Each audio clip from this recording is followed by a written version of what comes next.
number 55. I think that's right, number 55. And by the time you're watching this, it is Friday, April 22nd, 2022. And we'll start off with a few college-related announcements, and then we'll just get into whatever the heck comes off the top of my head and whatever the heck I feel like talking about. We'll talk a little bit about COVID. We'll talk about an idiot judge's decision to end a mask mandate, and some other things. Maybe a little Portugal, maybe a little Celta, maybe a little, whatever. But let's get started with the announcements. So CSUEB, we got about 2 weeks left. I think it's 2 weeks and then finals, right? So we got next week, the week after, and then finals week. And the deadline for dropping or for withdrawing, that's gone. So you're locked in. You're now at my mercy. You can't escape. That ship has sailed. For DVC students, for my DVC students, this weekend, the Sunday night, that's the deadline. So if you're on the bubble or you're thinking about dropping, if you got an F at this point, I think there might only be like 1 or 2 people who should consider dropping. The majority of my students are doing just fine. Then you need to make that decision pretty quick, because the deadline is the 24th, and I won't drop you, for you. So it's your responsibility to maintain that. So keep in mind, deadline 24th, and then that's it. Then you're stuck. You're locked in. And we've got I think 3 weeks total left in DVC. It's about the same. The schedules are pretty close between DVC and CSUEB. Okay, and my summer session for DVC, that continues to fill up fast. There are 10 spots left. There are 10 slots left for the summer session. So if you want in on that, it's going to fill up. I expect that it's going to fill up, and the waiting list will start next week. So, if you are a student who is considering taking 110, or maybe you need to repeat it, because you weren't able to pull it out this semester, then, sign up. Get signed up as quick as you can, because those seats aren't going to be around for very much longer. Also got the fall schedule. Fall schedule's out, and I'll be doing 165. So if you are a current 110 student, or if you're going to be a 110 student of mine in the summer and you want to take me again, then I'm good to go for the fall. The next class in the series is 165, and you can now go on to DVC's website and sign up for that. If you're a current student of mine at CSUEB and you want to take me in the fall, well, sorry, I'm going to be in Portugal starting January 21st. We're going to get on the plane on the 21st. My partner and I, 2 cats, and a few bags of luggage are going to be heading to Lisbon, and then get our cats checked out in Lisbon. Then we're going to hop on our connecting flight up to Porto, and we'll be in our apartment, which is paid for. The lease is signed on Avenida de República, just down the street from the Porto Bridge on the Douro River. So less than 8 weeks, right? Less than 8 weeks until we get on that plane. Yeah, because today's the 22nd, right? And so we're hopping on the plane on the 21st. So things are starting to move. So we're getting ready for that. We're donating stuff. We're downsizing. We're getting ready to sell our condo. We were going to do that anyway, but we're going to sell it because when we come back, we're going to want to get a different place anyway. The condo's got some issues with it, and so we just were thinking about moving anyway. But yeah, things are moving. Things are definitely moving. So it seems like it's forever away, but it's going to be here before we know it. And so, once we get over there, I'm going to continue. In previous videos, I've talked about what I plan on doing in that year or so off. And so you can feel free to check those out, but expect even more content to be cranked out on the channel over the next year and a half. And if you want to support that effort, and you're not a student, consider joining as a member. subscribe. Comments are always appreciated, but the extra support of membership is really appreciated. We have memberships with extra perks for as low as 99 cents a month. But yeah, so that's coming up, and while I'm over there, I'll share some videos with you of what Portugal looks like, because we're going to be based in Porto, and so right down the street's we're going to be right from the downtown, right near the downtown. So I'll be able to show you some really cool stuff if you're interested. And I know some of you are, because you've emailed me, or I have students who said, "Yeah, let me know how that goes. That sounds totally cool. I want to see how that this cool opportunity that you have goes." So stay tuned for that if you're interested. The COVID situation. Let's talk a little bit about that. The COVID situation continues to be heading in an upward direction. Okay, there are cities where the COVID cases are starting to grow exponential on the East Coast, and in our county, the numbers are definitely starting to tick up. I talked previously in this space about how there's chatter and people are talking based off of like what happens in Europe, in the UK, for example. What happens there usually happens in the United States a few weeks later. Okay, so let's go take a look at the dashboard, the data for Contra Costa County. So you can see that the current cases and hospitalizations are both increasing. The 1 week trend is definitely on the way up. Now the hospitalization numbers are still pretty low, and the ICU numbers are pretty low. But as you'll see here in a second, the test positivity rate is going up. So it's starting to happen, it looks like. So keep those masks on. I just saw a article that came out of a study in the peer-reviewed literature that showed that COVID causes brain damage with your smell. And I think I mentioned that last week. So this isn't over, and you still don't want it. But yeah, we're up to 14 and almost 1,500 active cases that have been reported. Right? So keep in mind that people aren't reporting their positive test results as much as they were before, because people are doing at-home tests and they're isolating from there or whatnot. So they're not getting counted as much as they were previously.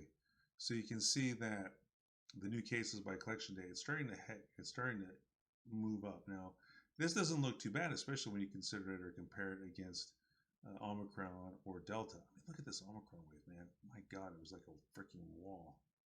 That's unbelievable how vertical that was. But if we scroll down and we take a look at cases by location, so you look at, or let me scroll down a little bit further. There's our hospitalization data. Only 4 in the ICU. That's good. Hopefully that stays there.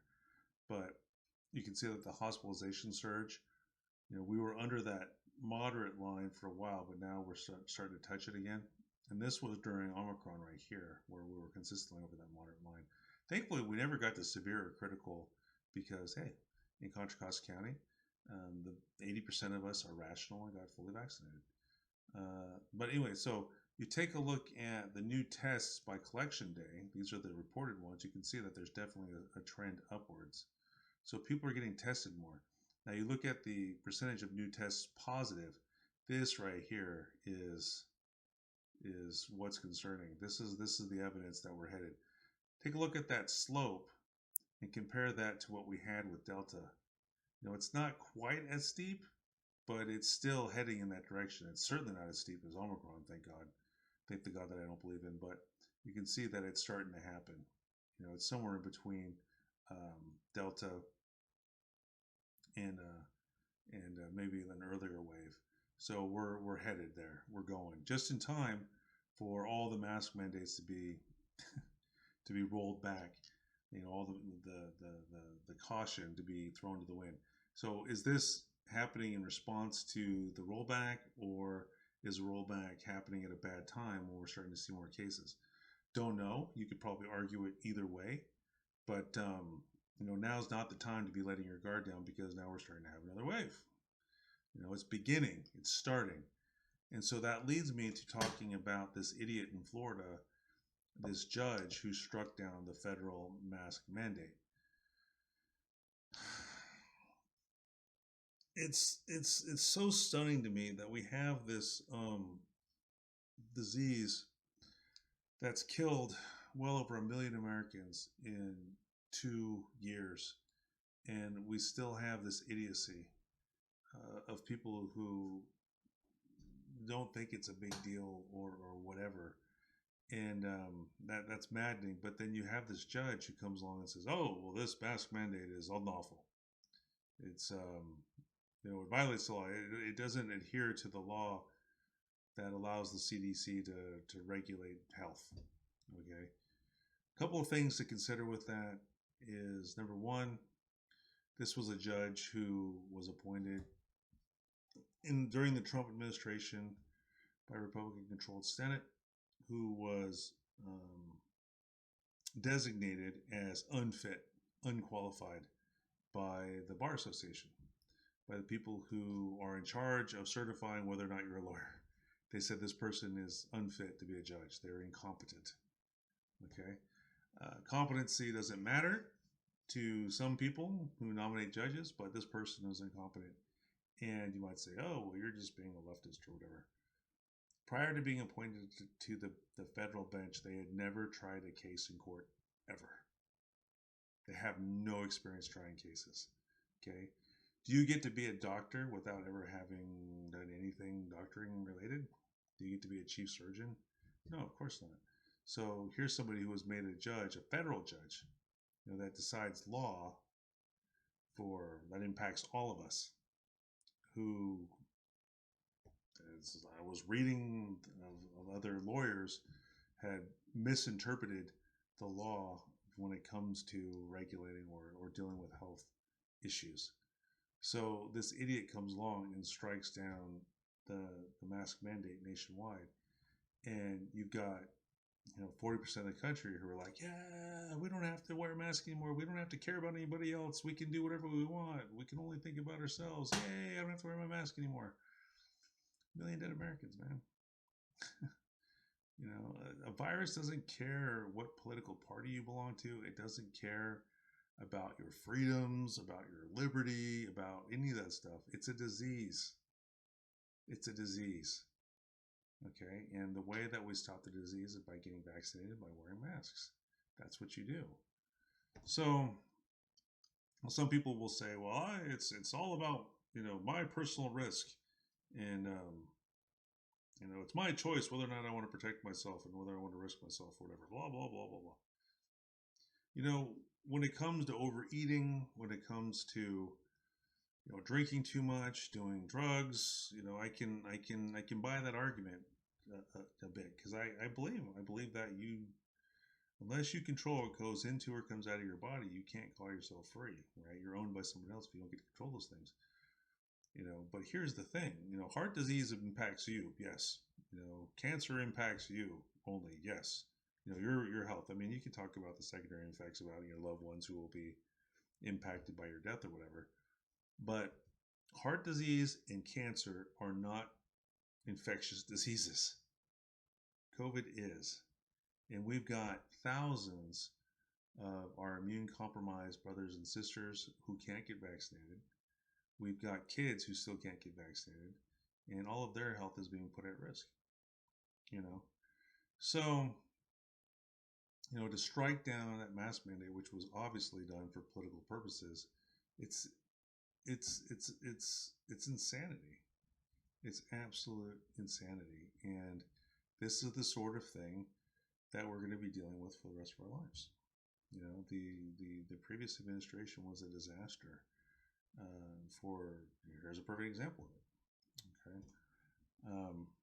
So we're on our own. The CDC says that, or the Department of Justice says, they're going to appeal the ruling. So there's a good chance that the ruling gets overruled, because the Supreme Court has, even with this conservative 6-3 majority, has consistently ruled in favor of vaccine mandates. So I suspect that this will get overturned as well, or possibly could. But it's just it's stupid, man. It is a virus. It doesn't care who you voted for. It doesn't care who your favorite talk show host is. It's absurd. This the last years of this pandemic, should put to bed any hope that we're going to do anything about climate change. Because if we can't handle a virus, we're not going to handle a global extinction event. So forget about it. Okay. So what else do we want to talk about here? So why don't we go ahead and talk a little bit more about, or talk a little bit more about ecology stuff. And what I want to talk about there is, what's help? What is help? The let me get this off of here. What is help? The one time I got a Rate My Professor review that said something along the lines of, Rate My Professors are stupid, and I have decent ratings on there. It's just it's biased. They've done studies on Rate My Professor. It basically is a measure of how satisfied somebody is with their grade, not true ability of teaching. And it's a sexist thing, and it's terrible. But anyway, so I got this one review that said he doesn't really help. He just tells you to look up stuff in the book or whatever. What does it mean to help? What does it mean to help? What do you want?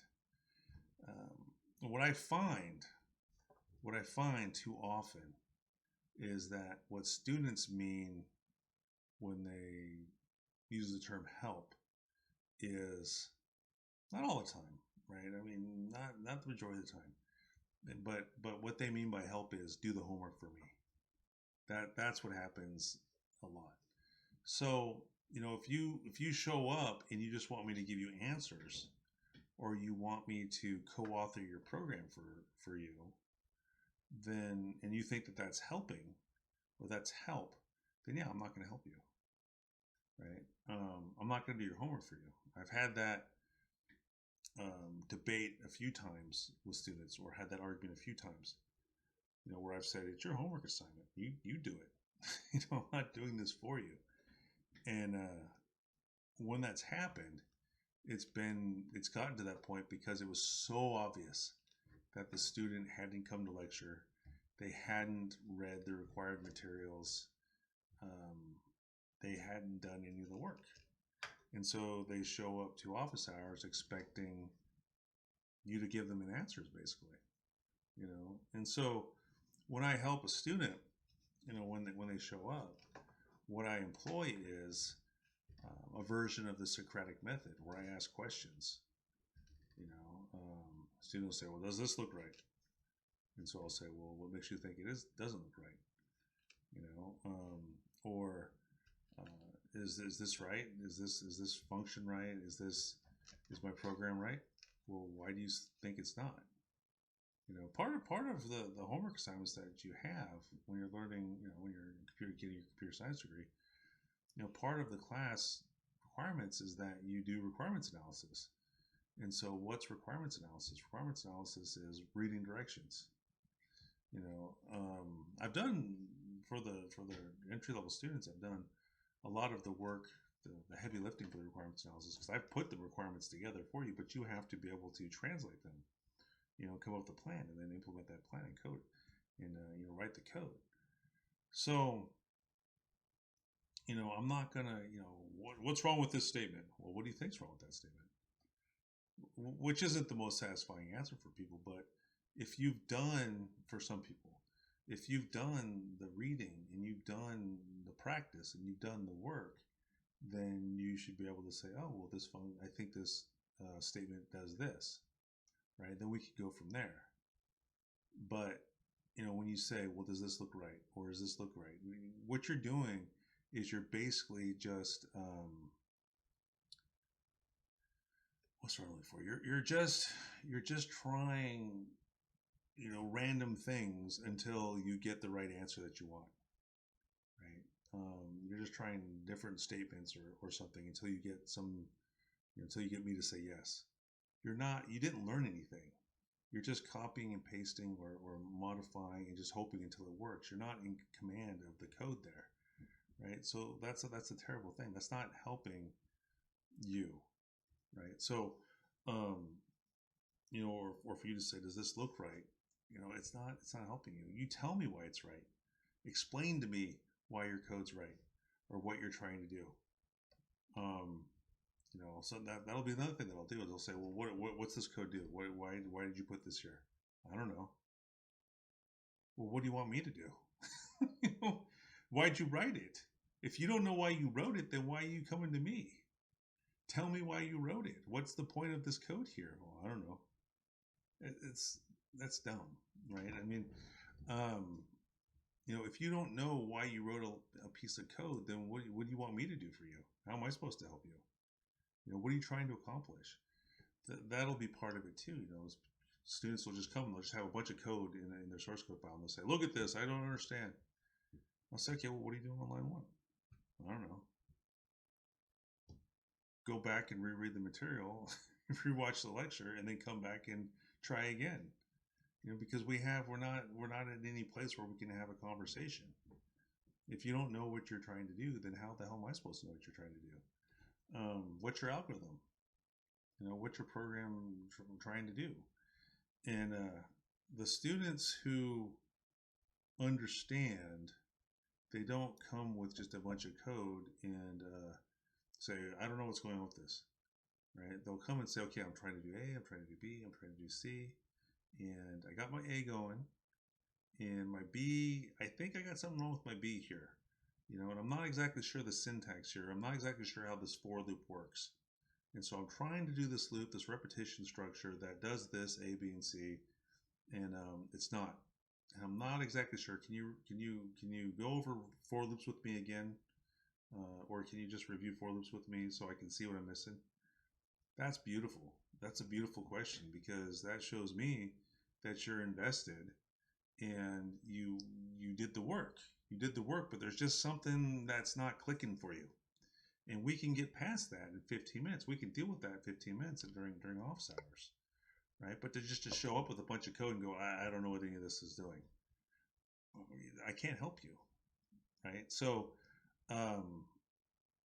or if you show me 3 lines and I say to you, well, what are you doing with line 1, 2, and 3?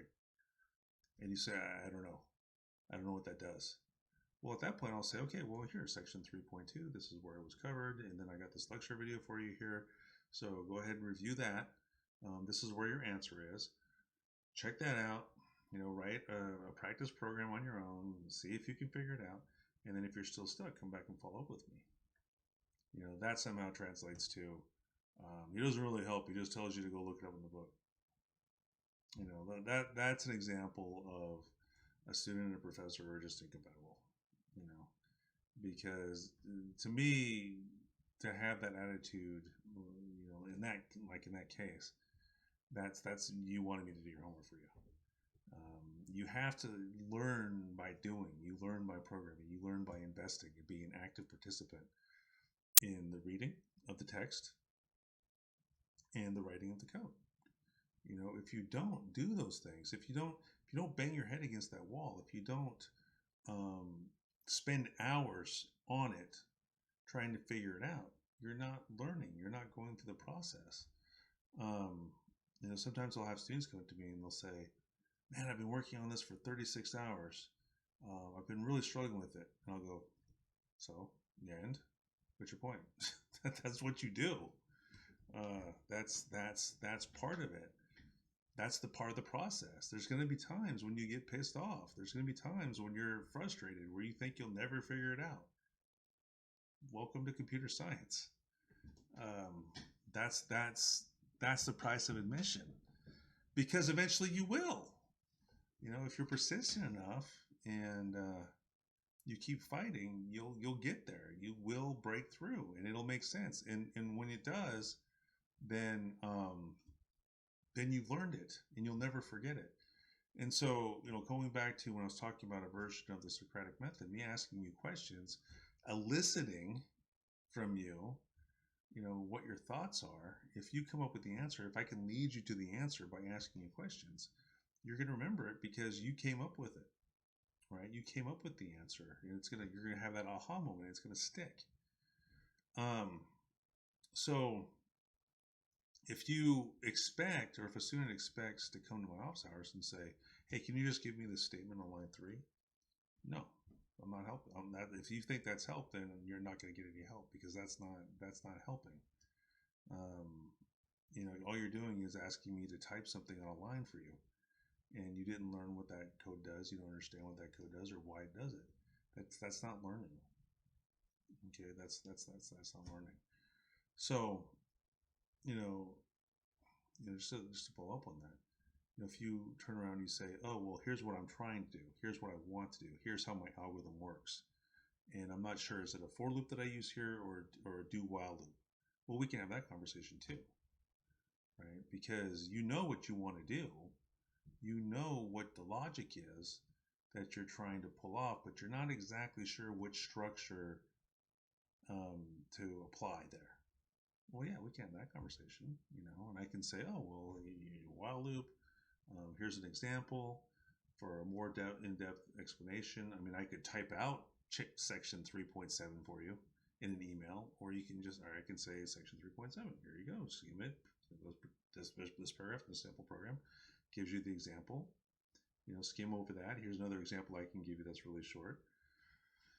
And take a look at that, and there's your answer.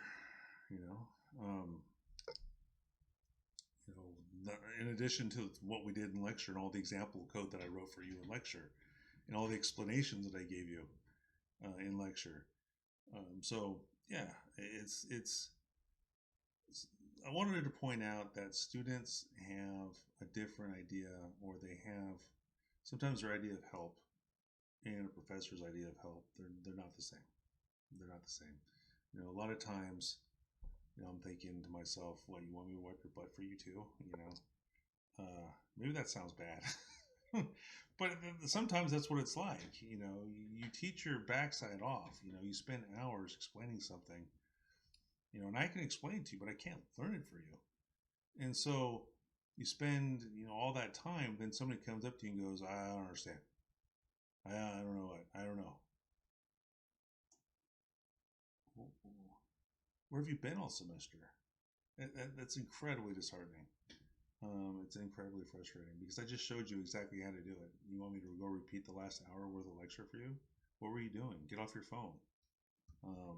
Is what it is usually, like 90% of the time. The other 5% of the time, another 5% of the time is that somebody just has a mental block, and you can help with that, right? By asking questions, them questions. Well, what about this? What about that? What about the other thing? What are you trying to do with this? With this statement right here? What's your plan? What's your algorithm here? What's your approach? What are you trying to do? I spent an hour with a student today actually who showed up and needed some help with a really tough lab assignment actually. And it was an assignment where you had to read in lines from a text file, and you had to use a dictionary to identify, try to keep track of on which lines the certain words appeared and all that. And so it was actually kind of complicated. The conversation wasn't, this is a good student. It wasn't, "I don't know how to do any of this." It was, "This is kind of hard. Here's what my approach is. Here's what I'm trying to do. Here's where I think my code's breaking down." So I sat down with him for an hour. And I said, "Okay, well, let's go through it. Okay, what are you doing here?" We went back and forth, and he gave me his plan, and I gave him some feedback on his plan, and I gave him some ideas. And I said, "Okay, we can try this. Here's something you can do. Your key value pair here. You need to have a list of numbers, right? Because this list of numbers is the number of page, or is the line numbers where this particular word appears, blah, blah, blah." And so we just went back and forth. We were talking about his program, and he figured it out on his own. He just talked it through, thought about what he needs to do. I gave him some example code, and said, here's how you could do this, here's how you could do the other thing. But I didn't do his homework for him. I gave him some ideas, and he went back and worked on it some more, and he figured it out. And he learned something. He learned how to do it, and he solved the problem. You know, he got some hints, got a little bit of nudging, got a little bit of encouragement, got some ideas, but he did it. He did it, not me. He did it. He did the hard work. He did the heavy lifting. He learned. It was beautiful. It was beautiful. He had that aha moment and got the program working and had that joy, you know, that euphoria that you get when you've been struggling with something with a program for, you know, a couple days and you're frustrated and you want to smash stuff and kill things because you're so frustrated. But then he had that breakthrough moment, which is the most rewarding thing. You know, it said, I figured it out. I figured it out. Yeah, I got a little bit of help. It was real help. You know, help getting some clarity. You know, and the ability to think through the problem and reason. And to be honest, he didn't need me. You know, he could have if he would have he could have done the exact same thing with this roll of tape. You know, and explained what he was trying to do with this code to this roll of tape. And well, I mean, I say that the roll of tape wouldn't have given him some ideas and wouldn't have been able to draw them out by asking the questions right in the Socratic method. But when I refer to that roll of tape, what I'm inferring is rubber ducky debugging, right? Where when you're stuck on something, you know, you explain what you're trying to do to a rubber duck, and by that process of explaining what you're trying to do, you figure out what the problem is. You know, whatever your bug is and where your mistake is. But you did the work. You know, whether he was talking to me, explaining to me, and I helped kind of facilitate a little bit and asked him questions about his code and said, well, what are you trying to do here? What are you trying to do here? Here's an example of something. Have you thought about this? But he did the work, and he could have done a lot of that work by explaining it to a duck, you know, what he was trying to do. And then the aha moment will come. You can get your brain unlocked. But he did it. He did it. The credit's all his. He put in the work. He was fantastic. You know, and I didn't do it for him. You know, I just kind of gave him a little nudge out the door, as Gandalf would say. I did not write the code for him. You know, I didn't write the statement that he needed. I said, here's what are you trying to do? What type of code do you think could get that to work? Try it. Does that do it? Does that fit into your plan? What's your plan? What are your steps? What are your pseudocode? What should you do? You know, for each line, do what? You know, reason through it. You know, I'm not going to write your loop for you. Okay. If you can't remember how to write a loop, I can say, well, it's a for loop. This is how it behaves. Go back and review section 3.2. It goes into more depth than we have time for here. Yeah. So, you know, what does help mean? It doesn't mean your professor writes the code for you. You know, it doesn't mean that your calculus teacher gives you the answer. It means I show you, you know, I saw a quote about this one time. It said that a good teacher doesn't do the work for you. They show you where to find the answers. They don't give you the answer. They show you where to find the answer or how to figure out the answer. You know, if you think that help is me giving the answer, then you're never going to get help from me, because I'm not going to do that. That's me doing your homework for you. If you think help is helping you to figure something out, well, then I'm going to help you all day long. You know, and that's what a good professor does, in my opinion. Yeah, so there you go. I just thought I would share some thoughts on what it means to help and what you might think it means to help and what, you know, I think it means to help. And if you have gotten help all through grade school, high school, you know, some college, by that definition of them just giving the answers, then all those teachers that you had, they sucked, in my opinion, because getting an education is about learning how to figure things out on your own. You know, with some guidance, you know, showing you as a professor, we show you the way things work, and approaches you can take to figure things out. But you're the one who has to do the figuring. You're the one who has to do the figuring out. So when I say I can explain to you, but I can't learn it for you, that's what I mean. I can explain to you how to figure something out, but you have to figure it out. You know, that's the learning part. Yeah. So there you go. let's see here. What else do we want to talk about? I think, I've been going long in these videos for a bit, the last few. So I think that we're going to cut it here. I'll just say one more thing about Ukraine. I was wrong about Kyiv. Thank the God I don't believe in. Russia wasn't able to take Kyiv. We all overestimated Russia's ability, and they've shown themselves to be incompetent militarily. And at this point, it looks like their only recourse is to just commit war crimes and flatten Ukraine. That's all they can do, because they can't win a stand-up fight because they suck. So I say this as an armchair general, right? But I mean, it's showing itself on the battlefield. Ukraine's kicking their butt. Russia's already lost the war overall. So now it's just a matter of whether or not Putin can save enough face to be able to stay in power. He has to win this. He has to do something to where he can lie about it being a win for him. So as long as we keep supplying Ukraine, as long as the world stands behind them, they've lost at the strategic level. One more thing I'll point out about that is remember your history. I'll just leave it at this really quick. Remember your history.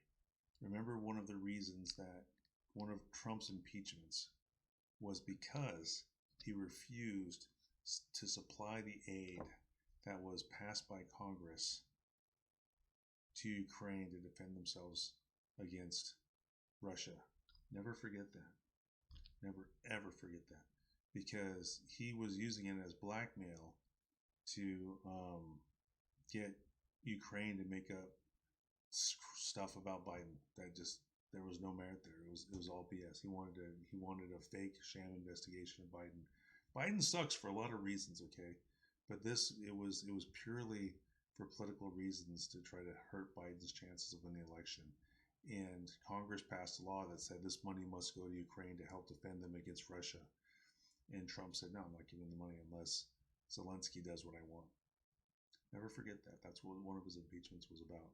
And, the right's going to try to whitewash that now that the whole world has come out on the side of Ukraine. But they didn't have the intestinal fortitude. They didn't have the courage. They didn't have the patriotism. They didn't have the morality to hold Trump accountable for that. Okay, don't forget that Trump did that. Okay, that's everything that I got for you this week. So remember, Random Ramble videos are just a way for me to talk about whatever the heck I want to talk about. They were born out of conversations that we used to have during my office hours pre-pandemic that were lost during the pandemic, that I decided to keep going or do during the pandemic to try to keep those connections alive. My opinions are my own. I don't speak for any of the universities that I work for or anybody else. I'm exercising my academic freedom to have my own opinions, and that's what they are. They are just opinions, and I reserve the right to change my opinion at any time. I don't know what I'm talking about literally anything. You should always talk with a medical professional and people who are trained in whatever it is that you're looking into. I'm just some random guy talking on the internet about stuff that I find interesting. Random Ramble videos are raw, unscripted, and flow completely from the top of my head. So if they look like I'm just kind of making it up as I go along, or they look kind of amateurish, yeah, they are, because they are, because it is. Anyway, hopefully you found the video entertaining in at least some way. If you did, please consider giving it a thumbs up. If you thought that it sucked, if you thought that I'm a traitor to the United States and a leftist or whatever, don't care. Give it a thumbs down. That's your right. Leave a comment. Let me know what you think. Subscribe. Join as a member for as little as 99 cents a month for additional perks. Okay, thanks for watching, and we'll see you next week. Yeah, I drop a Ramble video and try to do a programming related video once a week. I drop them at 5 p.m. Pacific Standard Time. That's my goal. Okay, thanks for watching, and we'll see you next week.